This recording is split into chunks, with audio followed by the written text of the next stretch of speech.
Hello मेरे प्यारे बच्चों, आज हम लोग पढ़ेंगे क्लास 12th अकाउंटेंसी का टॉपिक बेटा जी गुडविल। तो बेटा जी ये गुडविल होता क्या है? बेटा गुडविल क्या है? सबसे पहली चीज एक इंटेंजिबल एसेट। बेटा गुडविल एक ऐसी चीज है जिसको आप लोग छू नहीं सकते हो, बट उसका प्रेजेंस को वी कैन फील। बेटा हल्दीराम सुना है, सबने सुना होगा।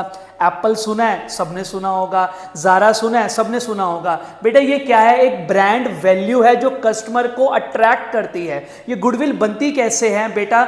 जो हम लोगों ने अपने पास्ट में एफर्ट्स डाले हैं, दिन रात मेहनत करी है, उससे जाके आज एक ब्रांड बना है, इसको हम क्या बोलते हैं बेटा जी? गुडविल। तो गुडविल क्या है बेटा जी? एक इंटेंजिबल एसेट। सेकंड, ये हेल्प करता है एक फर्म को टू अर्न हायर प्रॉफिट। अगर आपकी मार्केट में एक अच्छी ब्रांड वैल्यू है तभी आप लोग एक अच्छी अमाउंट का प्रॉफिट कमा पाओगे। थर्ड बेटा, गुडविल क्या करता है? कस्टमर को अट्रैक्ट करता है। बेटा जी जैसे मान के चलो आप लोग हाईवे पे निकले, राइट? आप लोगों ने सोचा कुछ खाना है, बहुत सारे नए नए आउटलेट्स आ गए, आप लोगों की नजर गई मैकडी में। मैकडी एक पुराना ब्रांड है, आपको पता है कि बचपन से आप उस ब्रांड का खाना खा रहे हो, उस ब्रांड के बर्गर्स खा रहे हो। तो जैसे ही आपने मैकडी देखा, आपने गाड़ी वहीं रोक ली। ठीक है बेटा जी, तो ये क्या है? गुडविल है। इतने सारे और लोग थे, इतने सारे और आउटलेट्स आए, बट आपने अपनी गाड़ी को कहां स्टॉप करा? उस पर्टिकुलर मैकडी के आउटलेट में। तो ये चीज क्या है बेटा जी? एक गुडविल है। मैकडी ने अपनी एक पहचान बनाई है मार्केट में इतने सालों से तपस्या करके।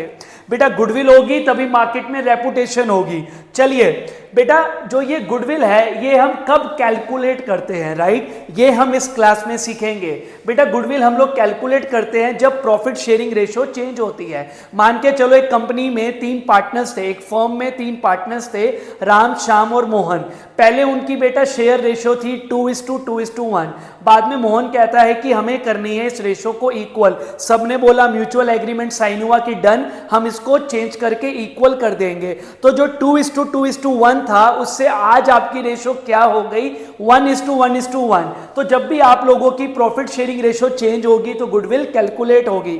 सेकंड, जब किसी नए पार्टनर का फर्म में क्या होगा? एडमिशन, या फिर कोई पुराना पार्टनर फर्म से या तो रिटायर कर जाएगा बेटा, या तो उस पर्टिकुलर पार्टनर की डेथ हो जाएगी और शी विल डाई, तब गुडविल कैलकुलेट होगी। या फिर जब हम अपने फर्म को ही सोल्ड कर देंगे, हम अपने दुकान को, अपने बिजनेस को क्या कर देंगे? किसी और को बोलेंगे भैया तू टेक ओवर कर ले, अब मेरे से और नहीं हो रहा। तो बेसिकली हम अपने फर्म को क्या कर रहे हैं? सेल कर रहे हैं। उस केस में भी क्या होगा बेटा जी? गुडविल कैलकुलेट होगी। लास्ट, जब हमारा जो वो पर्टिकुलर फर्म है उसको हम किस में कन्वर्ट कर देंगे बेटा जी? एक कंपनी में, तो भी क्या होगी? Goodwill calculate. चलिए बेटा जी आगे फोकस करेंगे। बेटा 2 तरह की गुडविल होती है, एक होती है परचेज गुडविल, एक होती है सेल्फ जनरेटेड गुडविल। पहले मैं आप लोगों से बात करूंगा about the self generated goodwill.